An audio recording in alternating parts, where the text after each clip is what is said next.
Bom dia, meu aluno do sexto ano A e do sexto ano B do Colégio Losango de Formiga. Nossa aula do dia 14 de abril está dando continuidade ao segundo capítulo. Nós estamos discutindo, Nós estamos debatendo aquele assunto sobre o que é o ser humano. No primeiro bimestre, na primeira parte do primeiro bimestre, nós discutimos o que é a filosofia. Agora nós estamos querendo entender e compreender o que é o ser humano. E na última aula a gente já começou com esse debate, com Sócrates falando que o homem tem que conhecer a si mesmo, buscar a sua essência, buscar compreender a sua essência. E é isso que nos difere dos outros animais, essa capacidade de ter a essência, de ter aquilo que não muda, que nós chamamos isso de alma, tá certo?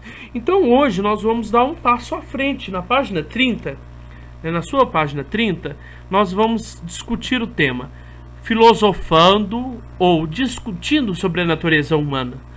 Na apostila do ano passado, ela vinha com um outro título assim: que tipo de animal é o ser humano? E aí, para a gente entender o que é o ser humano para a filosofia, a nossa apostila trouxe um texto do filósofo contemporâneo André Comte Sponville, que é muito interessante, tá? E ele vai apresentar ao longo da história da filosofia o que os filósofos apontaram, como os filósofos conceituavam o ser humano, tá certo? Então a discussão é: o que define o ser humano? O que é o ser humano, tá? Vamos entender então a partir do texto de André Comte Sponville? Então vamos lá.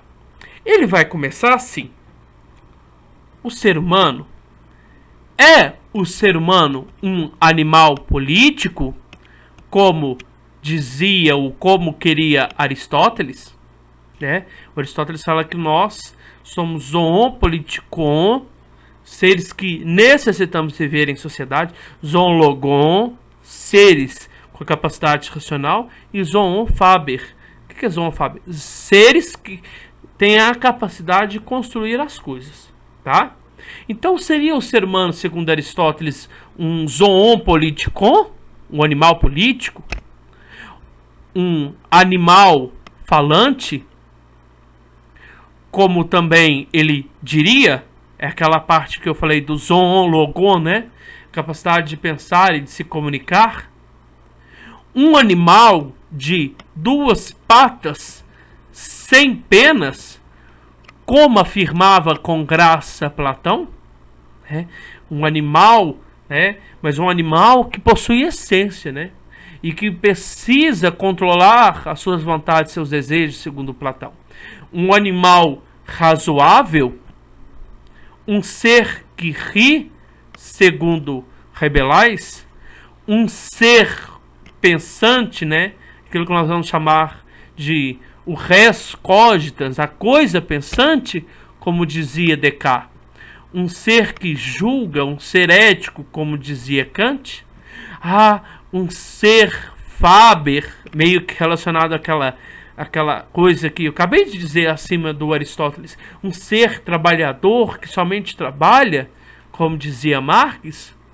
Ou um ser que cria, segundo Henri Bergson. Então, tá vendo? Então, a questão é: o que é o ser humano? Nós podemos definir o ser humano somente com a capacidade de rir, somente a capacidade de pensar, somente com a capacidade de trabalhar, somente como ser que relaciona com o outro? Então, os filósofos ao longo da filosofia, eles tentaram vir dar uma resposta, entender e compreender o que define, ou o que é o ser humano, como nós podemos definir o ser humano. A resposta poderia ser que é o fato de que ele ser um animal político, isto é, que se diferencia dos outros animais por ter a capacidade de discutir coletivamente quais atitudes devem ser adotadas para a sua vida em conjunto. Quer dizer, o ser humano é o único ser que tem ética, que pensa na sua ação. Contudo, pensando nessa ideia de Aristóteles, contudo, essa resposta daria a entender que uma pessoa que vive isolada, não é um animal político, né? Que não vive em sociedade, ela deixaria de ser humano? Ou ela deixaria de ser mais humano ou menos humano por não conseguir relacionar em sociedade? Por exemplo, nós temos as atitudes de algumas pessoas que têm problemas sociais. Elas não conseguem ter uma boa relação social. Elas preferem ser mais isoladas, mais discretas. Isso deixaria de que essa pessoa, né, deixaria ela de ser mais humano ou menos humano por causa disso? Né? Ainda sobre essa questão lá do texto. Outra possibilidade de resposta poderia estar ligada ao fato de que o ser humano ser um animal falante, ainda na ideia de Aristóteles, né? Mas e se as pessoas que não têm a capacidade de falar? E as pessoas que não conseguem produzir a fala, como as pessoas mudas, né? Lógico, elas usariam do Libras, mas, da linguagem brasileira de sinais para se comunicar. Mas se eu afirmar que o ser humano é um ser falante, e as pessoas que não falam? Então essa afirmação de dizer que o ser humano é somente um ser falante não é verdadeira, tá? E também não poderia ser a única forma de diferenciar o ser humano do outro ser humano, tá? Então, da mesma forma, todas essas características representadas por Comte Sponville, por mais que ressaltem as nossas capacidades de ser humano, não podem ser consideradas como a diferença principal, tá? Eu não posso julgar o ser humano somente pela capacidade de trabalho, somente pela capacidade de rir, somente pela capacidade ética de julgar, somente pela capacidade de pensar e criar, tá? Não posso ser assim. Mas uma pessoa poderia deixar de fazer tudo isso, deixar de viver em sociedade, deixar de trabalhar, deixar de rir, deixar de se comunicar, tá? E mesmo assim, ela poderia ser considerada e chamada de humana, tá? Por exemplo, ele vai citar o exemplo. Se ela ficasse gravemente doente, ela poderia, uma dessas suas habilidades, ser comprometida. E ela deixaria de ser humano por causa disso? Não, de forma alguma. E aí, ele vai fazer um questionamento para nós. Nesse sentido, será que um robô igualmente capaz de pensar, julgar, rir e etc., essas características nossas, esse robô, esse alienígena, ele poderia ser considerado um ser humano como nós? O que você acha? Será que o ser humano, ou melhor, o alienígena, né? O robô, né? Fala alienígena, mas o robô, né? Porque é um ser criado, né?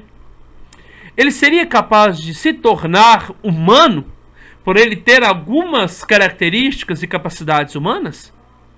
Tá? Essa é a questão que fica.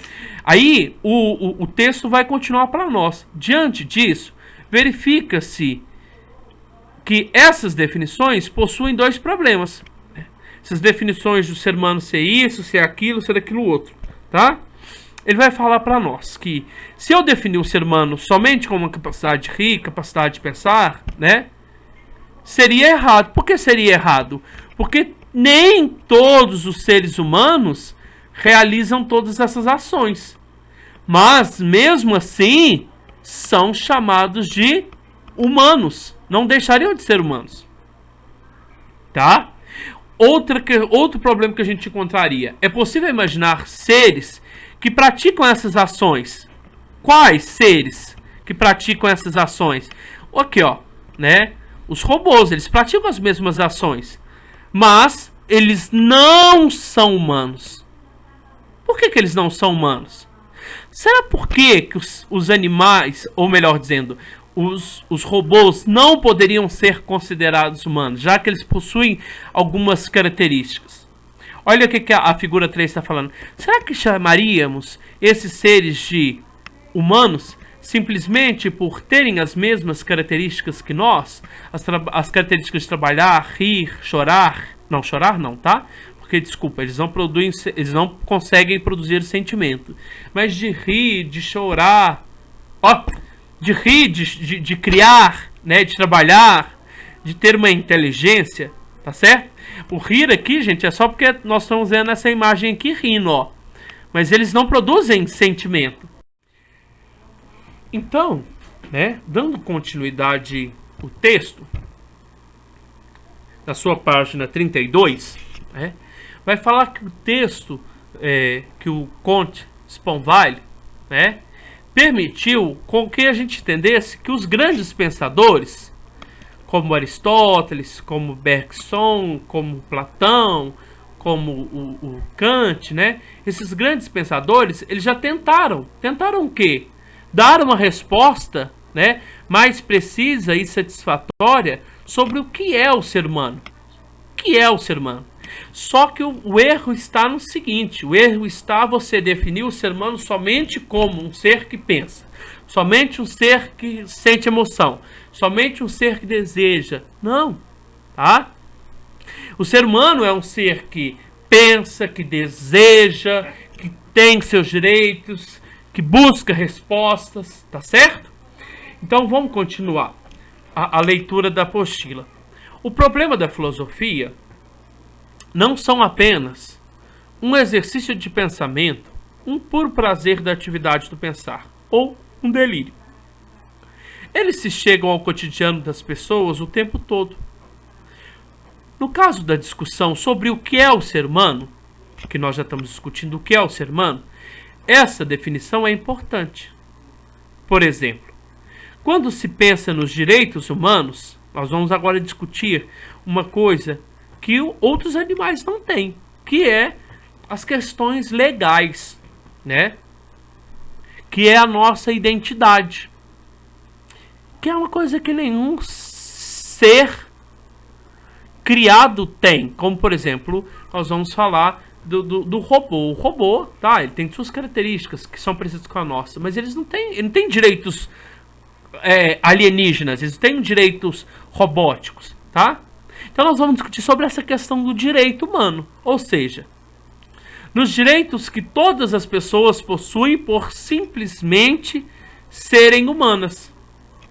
Se a definição de ser humano é de um ser que raciocina, robôs que raciocinam teriam esses direitos? Esse é o questionamento. Por outro lado, ao se pensar no que é o ser humano nas perspectivas dos avanços tecnológicos, da ciência, considera-se que as possibilidades da clonagem humana, né, ou de uma eugenia, isto é, uma seleção genética para escolher determinadas características de um bebê antes de nascer. É você ir lá no laboratório e falar: eu quero que meu filho tenha um olho claro, seja loiro, né? Então isso o que seria essa eugenia? Você montar uma criança, você montar o seu filho, tá certo? Esses seres humanos que são clonados, né? Ou no caso são, que eu posso dizer, são construídos em laboratórios, eles deixariam de ser seres humanos? Eles também teriam que ter o direito de ser seres humanos, né? Aquilo que nós discutimos aqui em cima agora, né? Essas pessoas, elas também possuíam, ou elas devem possuir os direitos por serem humanos como qualquer outro ser humano? Nesse sentido, pode um clone ser considerado humano? E um bebê construído geneticamente para ter qualidades melhores que as pessoas nascidas em processos naturais, elas deixariam de ser seres humanos? Essa é a questão que vai ficar para nós nessa aula, tá certo? Eu gostaria que você depois buscasse no YouTube esse filme aqui, ó, O Homem Bicentenário, tá certo? Essa história aqui, ela conta a história de um robô, tá? De um robô.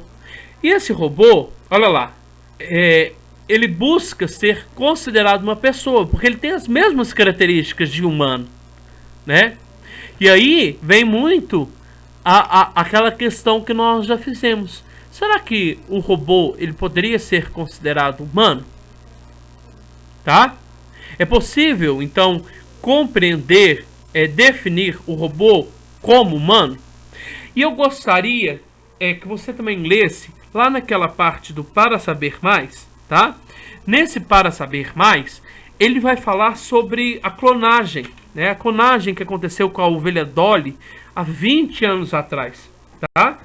E aí, para a gente finalizar a nossa aula, você vai fazer a atividade da página 33.